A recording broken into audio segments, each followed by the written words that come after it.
नमस्कार दोस्तों, Uttar Pradesh police constable exam के लिए हिंदी की एक और महत्वपूर्ण प्रैक्टिस वीडियो में आप सभी का स्वागत है। आज की ये वीडियो आप सभी के लिए बहुत ही इम्पोर्टेंट होने वाली है, इसलिए आप सभी लोग वीडियो में लास्ट तक जुड़े रहें। तो चलिए आज की वीडियो शुरू करते हैं। आज का पहला प्रश्न है, आत्मत्याग शब्द में कौन सा उपसर्ग हो जाएगा?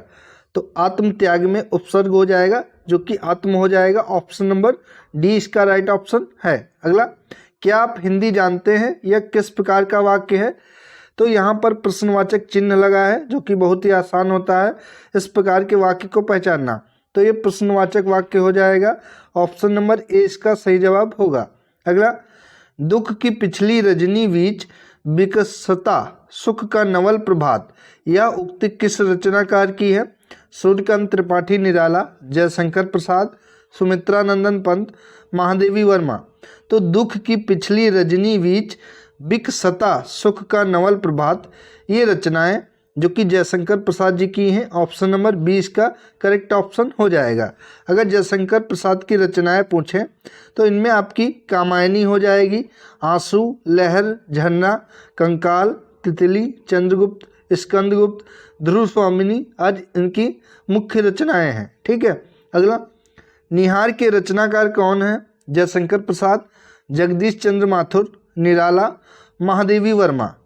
तो निहार की रचनाकार जो कि महादेवी वर्मा है।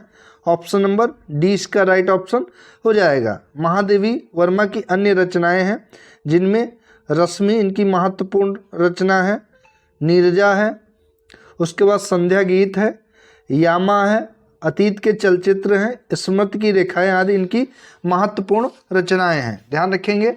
अगला क्वेश्चन है, पद्मावत किसकी रचना है? कबीर, जयसी, सूरदास, तुलसीदास। तो पद्मावत जो कि मलिक मोहम्मद जयसी की रचना है। ऑप्शन नंबर 20 का करेक्ट ऑप्शन हो जाएगा। इसमें रानी पद्मिनी तथा चित्तौड़ के राजा रतन सेन के प्रेम का वर्णन किया गया है। पद्मावत फिल्म इसी पर आधारित है। अगला, गुडा केस शब्द का सही संधि विच्छेद क्या होगा? गुडा प्लस केस, गुडा के ईस, गुडाका प्लस ईस, गुड प्लस आकेश। तो गुडा केस शब्द का सही संधि विच्छेद हो जाएगा। ऑप्शन नंबर सी, गुडाका प्लस ईस, सी राइट ऑप्शन हो जाएगा। अगला, नैसर्गिक शब्द का पर्यायवाची कौन सा होगा? चतुर्दिक, प्राकृतिक, चमत्कृत या सत्यकृत। तो नैसर्गिक शब्द का पर्यायवाची शब्द हो जाएगा जो कि आपका प्राकृतिक हो जाएगा। ऑप्शन नंबर 20 का राइट ऑप्शन है। अगला, जो किए गए उपकारों को मानता है उसके लिए एक शब्द कौन सा हो जाएगा? कृतज्ञ, कृतज्ञ, कृपापात्र या उपकारी। तो जो किए गए उपकारों को मानता हो उसके लिए एक शब्द हो जाएगा कृतज्ञ। Option number B right option है। अगला, वही मनुष्य है कि जो मनुष्य के लिए मरे, वाक्य में कौन सा अलंकार है? श्लेष, यमक, रूपक अलंकार, अनुप्रास अलंकार। तो वही मनुष्य है कि जो मनुष्य के लिए मरे, इस वाक्य में जो कि अनुप्रास अलंकार है। ऑप्शन नंबर डी इसका सही जवाब हो जाएगा। अगला, चिकना घोड़ा होना मुहावरे का सही अर्थ क्या है? समृद्ध होना, निर्लज्ज होना, चिकना चुपड़ा होना या मधुरभाषी होना। तो चिकना घड़ा होना इस मुहावरे का सही अर्थ है कि निर्लज्ज होना। Option number B right option है। अगला, हवन में जलाने वाली लकड़ी के लिए एक शब्द कौन सा होगा? वन काष्ठ, शुष्क काष्ठ, समिधा या हवन सामग्री। तो हवन में जलाने वाली लकड़ी के लिए एक शब्द हो जाएगा समिधा। इंपॉर्टेंट है। ऑप्शन नंबर सी इसका राइट ऑप्शन है। अगला, इनमें से कौन सा शब्द तत्सम है? अग्र, आंख, आग या आज। तो इनमें से पूछा गया है तत्सम शब्द जो कि है आपका अग्र। बाकी सभी तद्भव हैं, आंख, आग और आज, ये सभी तद्भव शब्द हो जाएंगे। ठीक है। अगला, इनमें से पुल्लिंग शब्द कौन सा है? उन्नत, विकास, वृद्धि, प्रगति। तो इनमें से पुल्लिंग शब्द है जो कि विकास है। ऑप्शन नंबर 20 का सही जवाब हो जाएगा। अगला, इनमें से कौन सा शब्द खल का पर्यायवाची शब्द नहीं है? तो खल का पर्यायवाची शब्द जो कि कुटिल, धूर्त और अधम, ये तीनों खल के पर्यायवाची शब्द हैं, लेकिन पुर्जा इसका पर्यायवाची शब्द नहीं है। तो ऑप्शन नंबर 20 का राइट ऑप्शन हो जाएगा। अगला क्वेश्चन है, चतुराई शब्द में कौन सा प्रत्यय है? तो प्रत्यय जो कि किसी भी शब्द के बाद में जुड़ते हैं, तो चतुराई शब्द में प्रत्यय हो जाएगा आई। ऑप्शन नंबर बी इसका सही जवाब है। इससे बने अनेक शब्द हैं जो कि पढ़ाई, जो कि आई प्रत्यय से बना हुआ है, लिखाई, लंबाई, चौड़ाई, लड़ाई आदि, ये सभी जो कि आई प्रत्यय से बने हैं। बी इसका करेक्ट ऑप्शन है। अगला, इनमें से कौन से शब्द की वर्तनी सही है? ऐतिहासिक किस प्रकार से लिखा जाएगा? तो इसका सही वर्तनी हो जाएगी ऐतिहासिक। Option number D right option है। अगला, निम्नलिखित प्रश्न में 4 विकल्पों में से उस सही विकल्प का चयन करें जो कि दिए गए पद्य के उचित अलंकार रूप का सबसे अच्छा विकल्प है। भिखारिन को देखकर पट देत बार बार, तो इसमें कौन सा अलंकार है? श्लेष अलंकार, अतिशयोक्ति अलंकार, रूपक अलंकार या उत्प्रेक्षा अलंकार? तो इन पंक्तियों में श्लेष अलंकार है। ऑप्शन नंबर ए इसका सही जवाब हो जाएगा। जहां पर एक शब्द एक ही बार प्रयुक्त होने पर एक से अधिक अर्थ दे तो वहां पर श्लेष अलंकार होता है। अगला, निम्नलिखित प्रश्न में 4 विकल्पों में से उस सही विकल्प का चयन करें जो कि रेखांकित शब्दों के सही अव्यय के भेद हो। सबने उसे बुरा कहा लेकिन वह अच्छा बना। विस्मयादि बोधक अव्यय, संबंध बोधक अव्यय, समुच्चय बोधक अव्यय या क्रिया विशेषण अव्यय? तो इसमें जो कि समुच्चय बोधक अव्यय है कि सबने उसे बुरा कहा लेकिन वह अच्छा बना। ऑप्शन नंबर सी सही जवाब है। अगला, निम्नलिखित प्रश्न में 4 विकल्पों में से उस सही विकल्प का चयन करें जो अशुद्ध वाक्य के शुद्ध रूप का सबसे अच्छा विकल्प है। विद्यालय में बाएं बड़ा सा मैदान है, विद्यालय के बाएं बड़ा सा मैदान है, विद्यालय की बाईं ओर बड़ा सा मैदान है या विद्यालय में बड़ा सा मैदान है, विद्यालय के बाएं बड़ा सा भाग है? तो इसका सही जवाब हो जाएगा ऑप्शन नंबर बी, विद्यालय की बाईं ओर बड़ा सा मैदान है, ये इसका सही वाक्य है। अगला, निम्नलिखित प्रश्न में 4 विकल्पों में से उस सही विकल्प का चयन करें जो बताता है कि जहां छंद में सभी चरण समान होते हैं उसे क्या कहा जाता है? तो जहां छंद में सभी चरण समान होते हैं उसे सममात्रिक छंद कहा जाता है। ऑप्शन नंबर सी इसका राइट ऑप्शन हो जाएगा। अगला, निम्नलिखित प्रश्न में 4 विकल्पों में से उस सही विकल्प का चयन करें जो दिए गए मुहावरों का सही अर्थ वाला विकल्प है। घाट घाट का पानी पीना, उस मुहावरे का सही विकल्प क्या हो जाएगा? प्यास बुझाना, खुशी मनाना, लज्जित होना या बहुत अनुभवी होना? तो घाट घाट का पानी पीना, इस मुहावरे का सही अर्थ है कि बहुत अनुभवी होना। डी राइट ऑप्शन है। अगला, बारिश हो रही थी, इस वाक्य में क्रिया किस काल का बोध करा रही है? हेतु हेतु मद भविष्यत, संदिग्ध भूत, अपूर्ण भूत या हेतु हेतु मद भूत?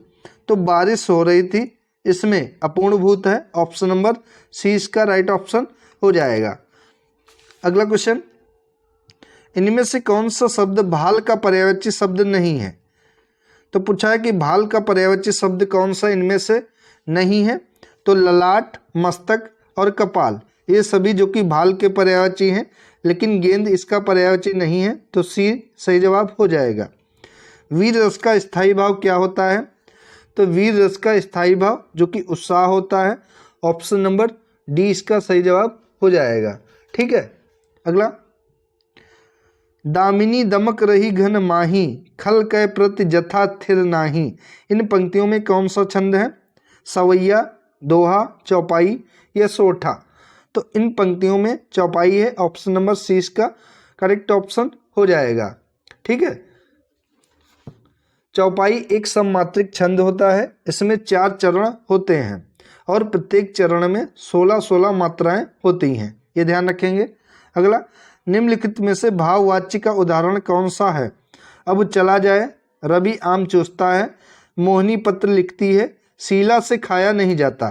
तो इनमें से भाववाच्य जो कि है कि शीला से खाया नहीं जाता, डी इसका राइट ऑप्शन हो जाएगा। अगला, नेताजी ने कहा था कि तुम मुझे खून दो मैं तुम्हें आज़ादी दूंगा, इस वाक्य में कौन सा चिन्ह लगा है? तो इस वाक्य में जो कि अल्प विराम चिन्ह लगा है, जो कि ये लगा है, तो ऑप्शन नंबर 20 का सही जवाब हो जाएगा। ठीक है, और ये प्रश्नवाचक चिन्ह ये होता है, पूर्ण विराम ये होता है, उद्धरण चिन्ह जो कि इस तरीके से होता है जब किसी के द्वारा कोई बात की गई हो, कही गई हो, जैसे कि कोई नारे वगैरह, तो उद्धरण चिन्ह के बीच में लिखे जाते हैं। ठीक है, अगला, रहीमन पानी राखिए बिन पानी सब सून, पानी गए न उबरे मोती मानुष चून। इन पंक्तियों में पानी अभिव्यक्ति में कौन सा अलंकार है? उपमा अलंकार, वक्रोक्ति अलंकार, अनुप्रास अलंकार या श्लेष अलंकार? तो इन पंक्तियों में श्लेष अलंकार है, option number D right option है। द्वैताद्वैतवाद के प्रवर्तक आचार्य कौन माने जाते हैं? तो द्वैताद्वैतवाद के प्रवर्तक आचार्य जो कि निर्वांक माने जाते हैं, निम्बार्क, ऑप्शन नंबर ए इसका सही जवाब हो जाएगा। अगला, उपदेश शब्द में कौन सा उपसर्ग है? तो उपदेश शब्द में उपसर्ग हो जाएगा उप, ऑप्शन नंबर सी इसका सही जवाब हो जाएगा। अगर इसका संधि विच्छेद करें तो उप प्लस देश हो जाएगा, यही उपदेश, इसमें उपसर्ग लगा है। सही वर्तनी वाला शब्द कौन सा है? मंगलाचरण। तो इनमें से सही वर्तनी हो जाएगी आपकी ऑप्शन नंबर बी, मंगलाचरण होगा। ठीक है, बी राइट ऑप्शन है। नवरत्न शब्द में कौन सा समास है? द्विगु समास, अव्ययी भाव समास, कर्मधारय समास या बहुब्रीहि समास? तो नवरत्न में जो कि आपका द्विगु समास है, ऑप्शन नंबर ए इसका राइट ऑप्शन हो जाएगा। जिस समस्त पद का पहला पद अर्थात पूर्व पद संख्यावाचक विशेष से युक्त हो। यहाँ पर पहले संख्यावाचक है, जैसे कि नव या सप्त ऋषि, इस तरीके से, तो ये सभी जो कि द्विगु समास के उदाहरण हो जाएंगे। ठीक है, अगला, नीचे यहाँ पर गद्यांश दिया गया है, इसको पढ़कर इसके आधार पर नीचे प्रश्नों के उत्तर देने हैं। तो कविता के मर्मज्ञ और रसिक स्वयं कवि से अधिक महान होते हैं। संगीत के पागल सुनने वाले ही स्वयं संगीतकार से अधिक संगीत का रसास्वादन करते हैं। यहाँ पूज्य नहीं पुजारी ही श्रेष्ठ है।